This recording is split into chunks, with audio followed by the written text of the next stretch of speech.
digamente e quase com indiferença, desenvolvendo mesmo o vício da virtude da liberalidade. Não nos apegarmos a nossas virtudes, não nos sacrificarmos a uma inclinação particular. Deve-se saber concentrar-se e conservar-se, o que é a melhor prova de independência. 42. Vejo aparecer no horizonte uma nova espécie de filósofos, os quais queriam ter justamente e talvez injustamente o direito de serem chamados tentadores. O nome não é em si mesmo mais que uma tentativa, ou, se preferirem, uma tentação. 52. 43. Serão amigos da verdade esses filósofos do amanhã? Possivelmente, pois todos os filósofos foram amigos das suas verdades. Mas, não serão certamente, pensadores dogmáticos. Deve-se renunciar ao mau gosto de querer estar de acordo com um grande número de pessoas. O que é bom para mim, não é bom para o paladar do vizinho. E como poderia haver um bem comum? Esta frase encerra uma contradição. O que pode ser desfrutado em comum é sempre coisa de baixa definição, de pouco valor.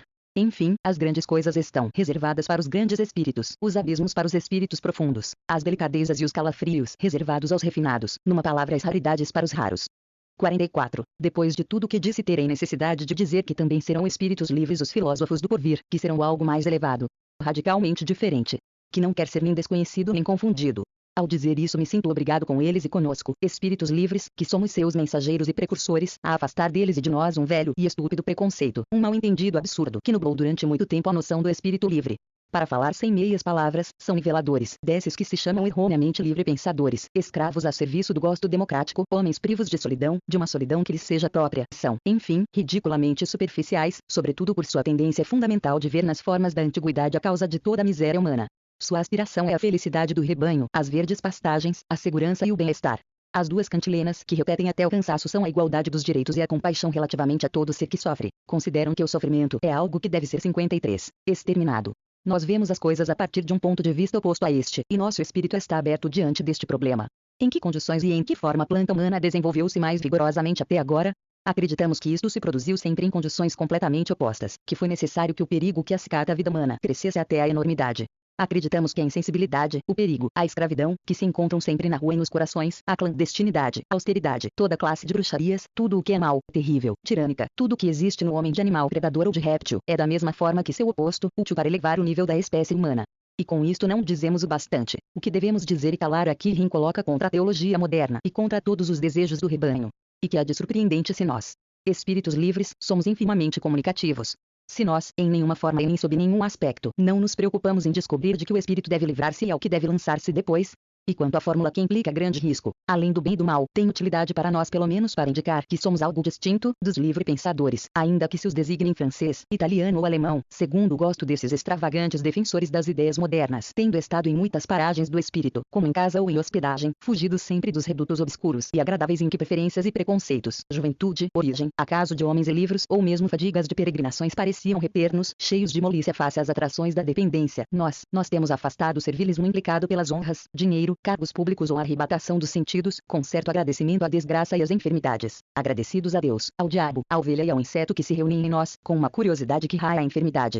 Investigamos até a crueldade, dispostos a encher nossas mãos com aquilo que repugna aos estômagos capazes de 54, digerir as coisas mais indigestas. Capazes de todos os místeres que requeiram astúcia, penetração e sentidos aguçados, dispostos a todos os perigos, graças a um excesso de livre-arbítrio, ricas em primeiros planos e em segundas intenções que ninguém perscruta até o fundo, ocultos por sob mantos de luz, conquistadores assemelhados, contudo, a herdeiros e dissipadores, coordenadores e colecionadores incessantes, ávaros de nossas riquezas e gavetas transbordantes, destros para saber distinguir entre o que aprender e o que esquecer, inventores de esquemas, por vezes orgulhosos deles, por vezes pedantes, por vezes formigas laboriosas dia e noite, quando necessário, espantalhos, e é preciso sê-lo, pelo menos na medida em que a solidão é nossa amiga, amigos inatos, jurados e zelosos de nossa própria e profunda solidão, da meia-noite e do meio-dia. Ante vossos olhos a espécie de homens que somos, espíritos livres, vós, a quem vejo chegar, vós, novos filósofos, tereis, talvez, um pouco de nós. 55. Terceira parte. O fenômeno religioso. 56. 45. A alma humana e seus confins. O complexo da experiência humana interior obtida até agora. A altura, a profundidade, as cotas da experiência, toda a história da alma até agora e suas possibilidades ainda inexploradas. Tudo isso é para o psicólogo nato e para quem ama a grande caçada, verdadeiro terreno predestinado. Mas quão frequente deve exclamar com desespero: estou só, ai de mim, só nesta grande floresta, nesta floresta virgem. E deseja ter uma centena de companheiros e de bons sabujos bem amestrados para encurralar sua presa, para desentocar a sua selvagem, a alma. Em vão descobre cada vez mais, com amargo desengano, quanto é difícil encontrar os companheiros e os cães adequados para descobrir as coisas que moveram sua curiosidade. O inconveniente de mandar os doutos a caçarem em territórios inexplorados e perigosos, nos quais sejam necessárias a coragem, a prudência, a firmeza em todos os sentidos, torna-se claro que se tornam inúteis quando começa a grande caçada, então o maior perigo, porque então perdem a agudeza visual e a finura do olfato. Assim, por exemplo, para conjecturar e considerar qual foi o problema da ciência e do conhecimento na alma dos homens religiosos, seria preciso que o indivíduo fosse tão profundo, tão vulnerável, tão desmesurado, quanto foi a consciência intelectual de um Pascal, e ademais seria preciso ainda, para ele, aquele horizonte amplo de um espírito lúcido e maligno, que saiba abarcar e ordenar do alto, reduzir e constranger a fórmulas aquela mixórdia de experiências dolorosas e perigosas. Mas quem teria tanto para me prestar um tal serviço e quem teria o tempo de buscar um tal servidor? São, evidentemente, muito raros, e é inverossímil que possam ser encontrados em todos os tempos. Deve-se fazer tudo sozinho, se se quer aprender algo, isto é, há muito que fazer. Para mim, minha transbordante curiosidade é o mais agradável de todos os vícios. Perdão, queria dizer que o 57. Amor à verdade terá sua recompensa no céu, mas também na terra. 46. A fé, tal qual a reveria e não raramente a obtinha o cristianismo primitivo, em meio ao mundo cético e meridionalmente liberal, que tinha atrás disso uma luta várias vezes secular entre escolas filosóficas e trazia-se o fruto, educado na tolerância, desejada pelo Imperium Romanum, não era a fé ingênua e rude de escravos, pelo qual um Lutero ou um Cromwell ou qualquer cérebro bárbaro do norte sentiam atacado seu Deus, o seu cristianismo. Essa se aproxima mais àquela fé de Pascal que se assemelha de modo horrível ao lento suicídio da razão amolecida e decrépita, que não se deixa extinguir de um só golpe. A fé cristã é, desde seus primórdios, o sacrifício de toda a liberdade, de toda a independência do espírito, ao mesmo tempo, escravização e escárnio de si mesmo, mutilação de si. Deseja-se a crueldade religiosa para impor essa fé a uma consciência enfraquecida, complicada e viciada, fé que parte do pressuposto que uma sujeição do espírito provoca uma dor indescritível, que todo o passado e todos os hábitos do espírito se rebelam contra o absurdissimum que representa para ele uma tal fé. Os homens modernos, com sua indiferença por toda a nomenclatura cristã, não se ressentem mais do superlativamente horrível, que para o gosto dos antigos se encerrava no paradoxo da fórmula, Deus na cruz.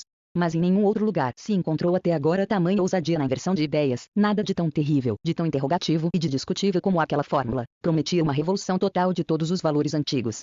É o Oriente, o profundo Oriente, o escravo oriental, que assim se vinga de Roma e de sua tolerância aristocrática e frívola, do catolicismo romano da incredulidade, e sempre foi assim, não em termos de fé, mas 58, da liberdade da fé, a indiferença estoica e sorridente contra a seriedade da fé, que suscitou o desdém dos escravos contra seus senhores, que os lançou em rebelião contra esses. O liberalismo provoca a desdém, uma vez que o escravo deseja apenas o incondicionado, ele compreende apenas o tirânico, ainda que na moral, ame como odeia, sem gradações, mas até a última profundidade, até a dor, até a moléstia, toda sua grande miséria oculta rebela-se contra o gosto aristocrático que parece negar a dor. Manter-se céptico diante da dor, que no fundo é uma postura da moral aristocrática, contribuiu grandemente para a grande insurreição dos escravos, começada com a Revolução Francesa. 47. Onde quer que tenha se manifestado a neurose religiosa, encontramos-la vinculada a 3 perigosas prescrições: a solidão, jejum e castidade, mas não se pode estabelecer com certeza qual seja a causa, qual o efeito, nem mesmo que exija propriamente uma relação de causa e efeito. O que dá o direito de manifestar uma tal dúvida é o fato de que entre os sintomas mais comuns que costumam acompanhá-la encontra-se ainda uma imprevista e desenfreada volúpia, tanto entre os povos selvagens quanto nos civilizados, libidinagem que se converte com a mesma celeridade em fanatismo de contrição, em renegação do mundo e da vontade. Deve-se procurar a explicação numa epilepsia dissimulada. Mas neste caso mais que em qualquer outro deve-se cuidar para não querer definir a qualquer custo. Em nenhum outro caso pulularam tão frequentemente o absurdo e a superstição, nada pareceu interessar mais aos homens, incluindo os filósofos, e já é tempo de se considerar um pouco mais friamente as coisas, de sermos mais circunspectos, melhor ainda volver a vista, afastar-se.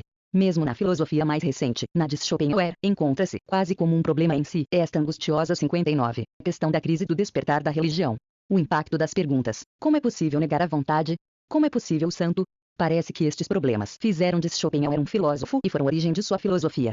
Se nos perguntassem o que pode apaixonar os homens de todas as classes e de todos os tempos, inclusive aos filósofos, acerca do fenômeno da santidade, poderia responder sem medo de errar que é a aparência de milagre que tem esse fenômeno. Acreditamos observar neste fenômeno a metamorfose súbita do mal em santo, em homem de bem.